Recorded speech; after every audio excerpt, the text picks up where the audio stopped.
Ryan had always lived by clean lines, not rigid, not cold, but reliable. His life followed the rhythm of reason, the structure of logic. As a data analyst, he found solace in what could be measured, proven, understood. Spreadsheets never lied. Algorithms didn't wake up one morning and decide they felt differently. In a world too often ruled by chaos, Ryan had made peace with precision. But love was the one domain that refused to yield to his rules. It was messy, interpretive, full of variables that defied trendlines.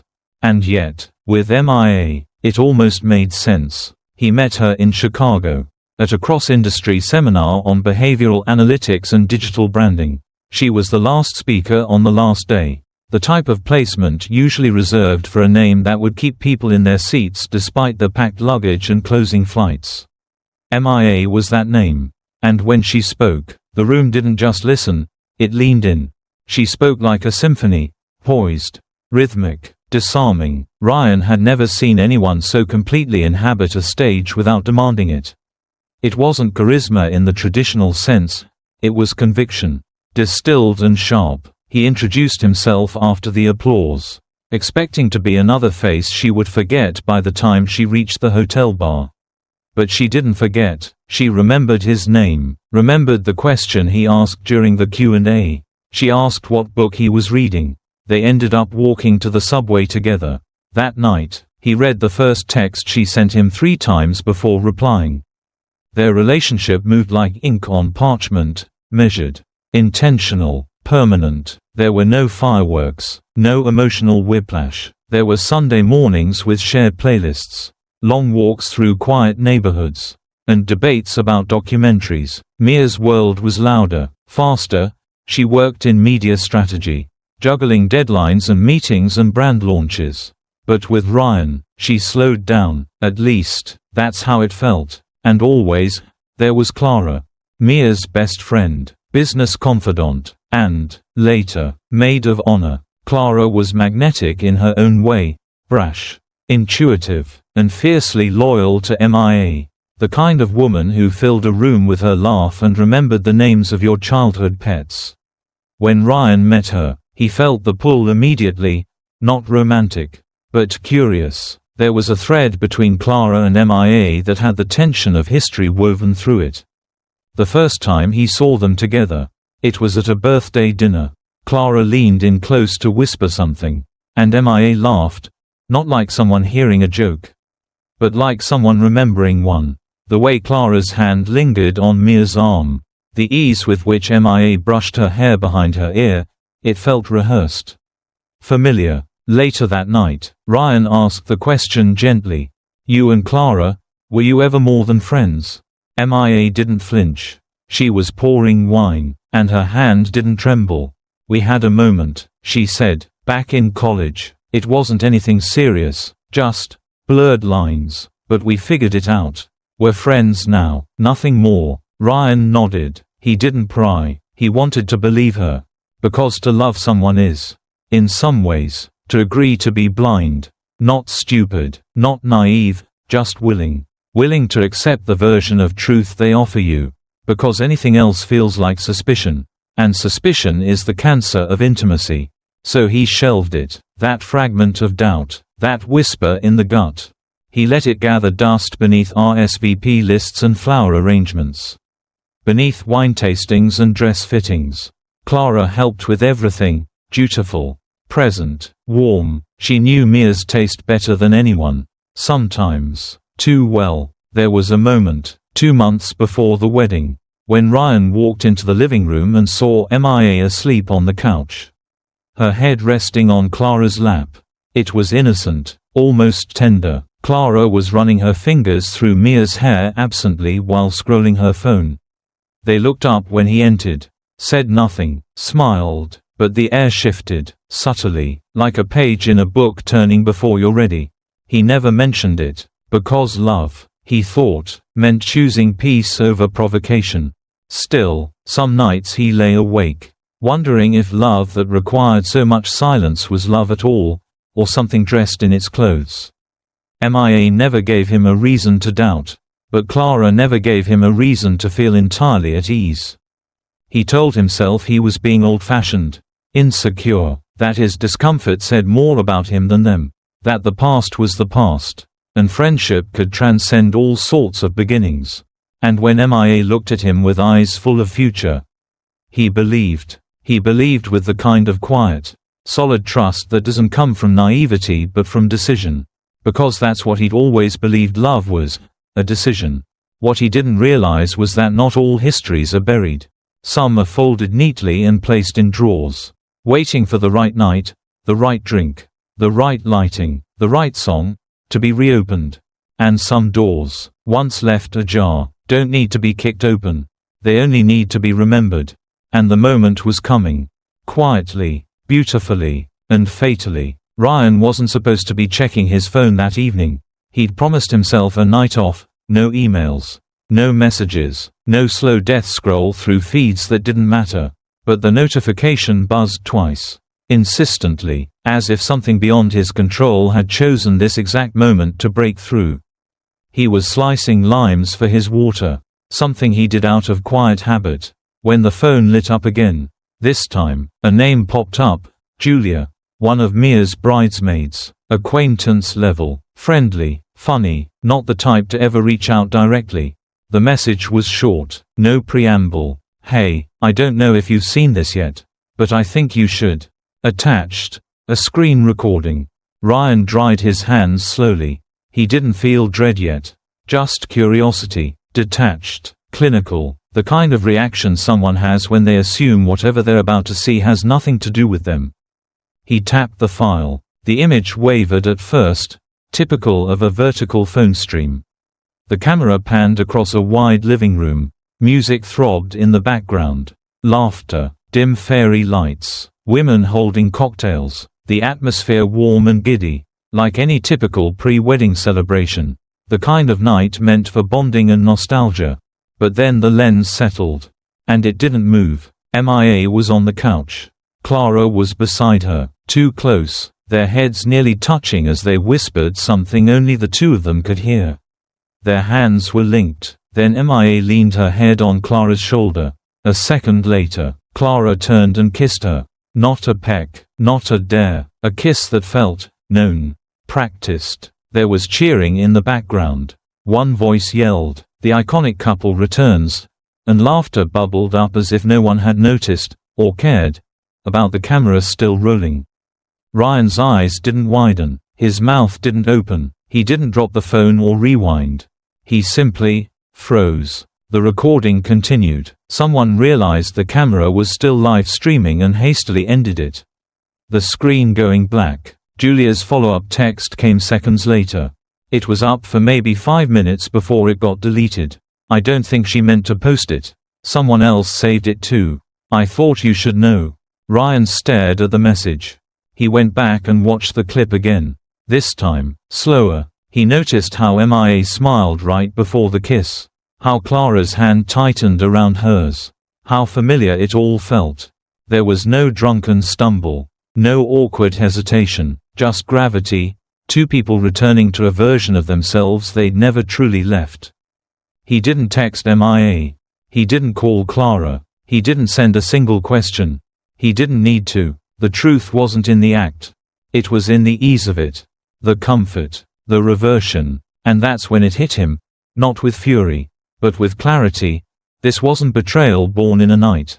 It was a truth that had been dormant, waiting, stretching its limbs in the dark corners of memory. It had always been there. Ryan sat down, phone still in hand, the limes forgotten on the cutting board. He didn't cry, not even internally. The strange part about heartbreak, he would later think, was not how it tore through you like a storm. It was how it quieted you. How it simplified everything to a single, inescapable point of understanding. Some endings aren't made of explosions. They're made of inevitabilities finally confirmed. He saved the video to a private folder, renamed it, Final Proof. Then he turned off his phone. He looked around the apartment he shared with MIA. The throw pillows she'd chosen. The half-empty bottle of her favorite wine. Her hairband on the doorknob. The evidence of a life built together. But even that, he realized, was an illusion.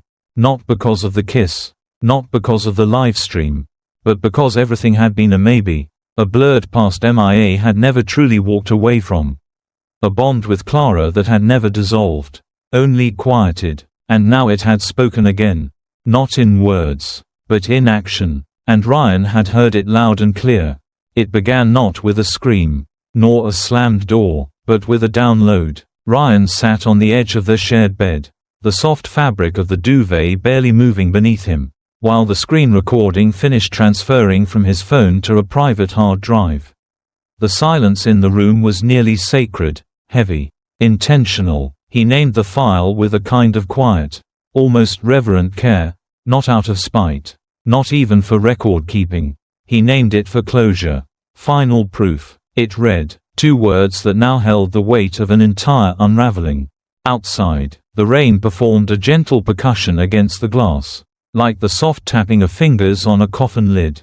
It wasn't angry weather, not cinematic thunder or lightning meant to heighten a scene, just a kind of persistent drizzle that made the air feel heavier. Like grief hiding in the lungs. He didn't write a letter, didn't rehearse the words he might have once imagined saying, words that, in another lifetime, might have come with tremors or tears. He just moved. He opened the closet, pulled out clothes methodically, folded them as if tending to wounds. His hands, trained in data and logic, now moved with ceremonial rhythm, placing fabric and shoes and cologne into his suitcase like he was burying the man who once believed in forever. This wasn't rage, this wasn't despair, this was a slow unthreading. He found the drawer where they'd kept their travel documents, airfare for the honeymoon. Brochures from that Greek villa she loved.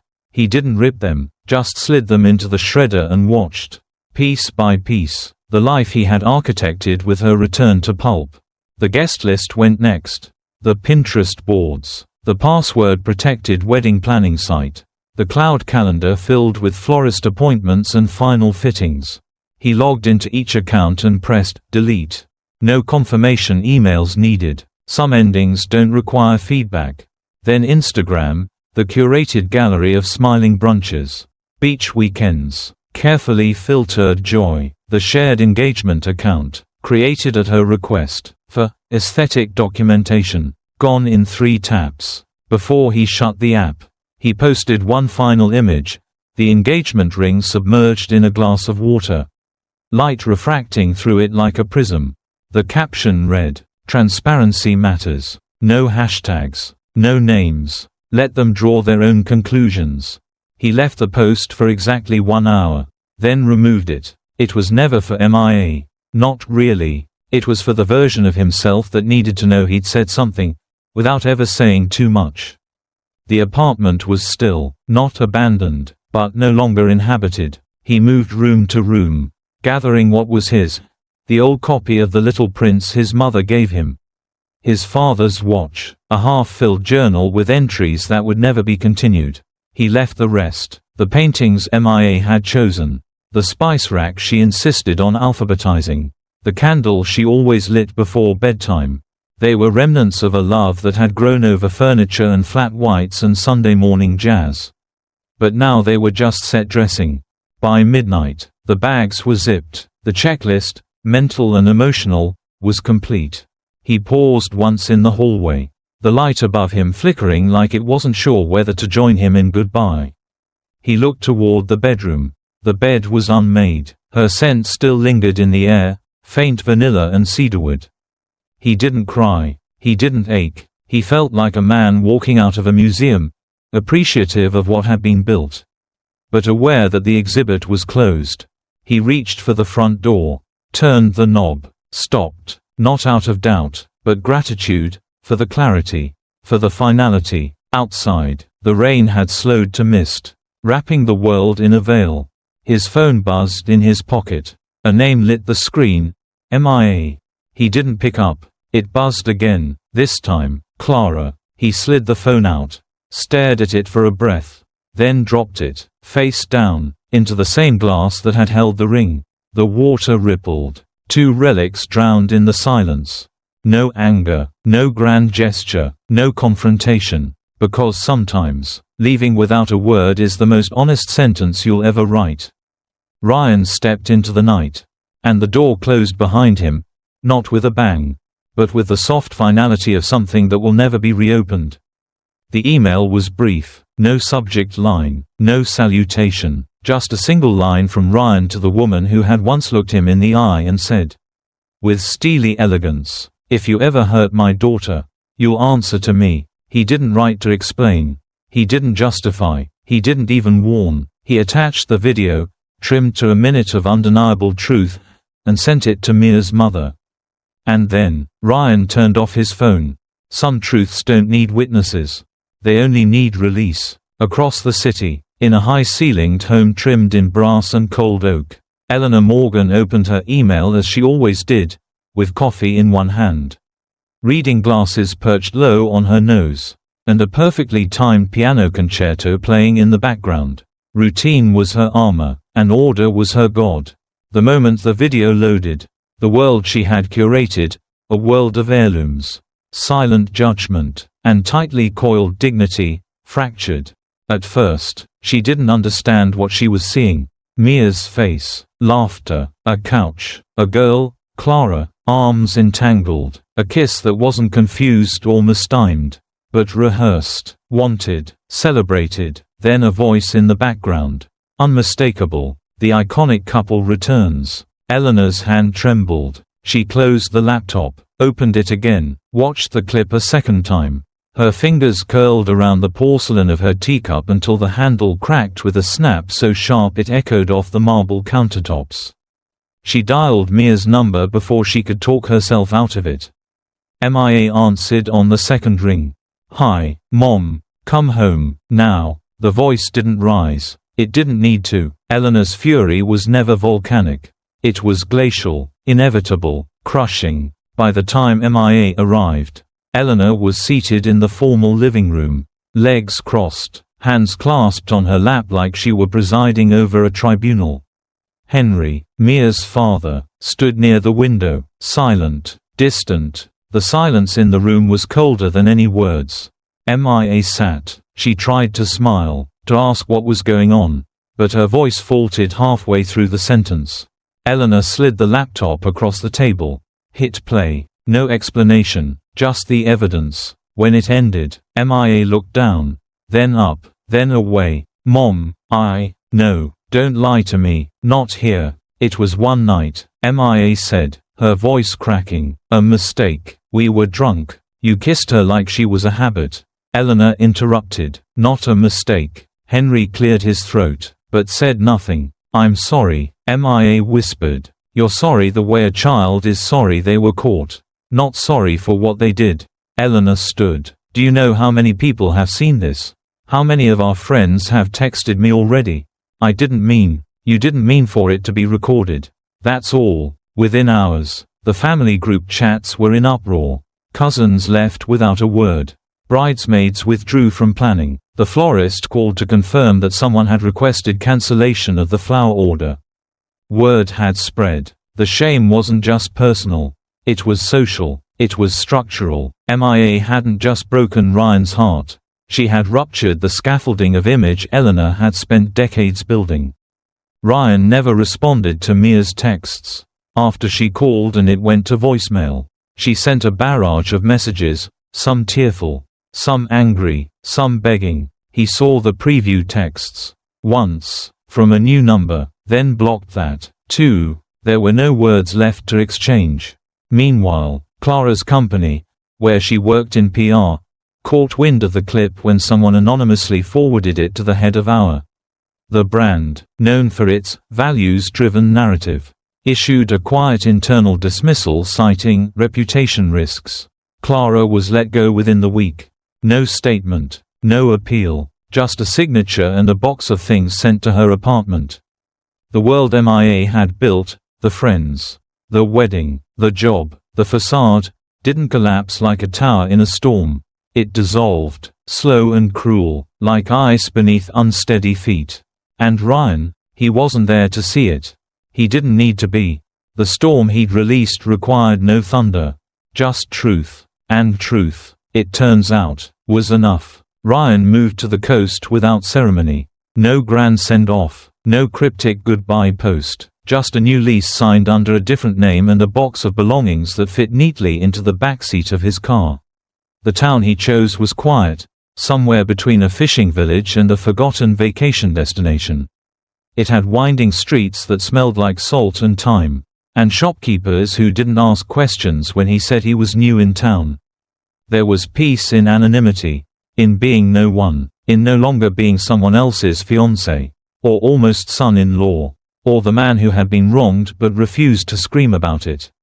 Here, he was just Ryan, a man who liked black coffee, second-hand bookstores, and the sound of waves hitting stone.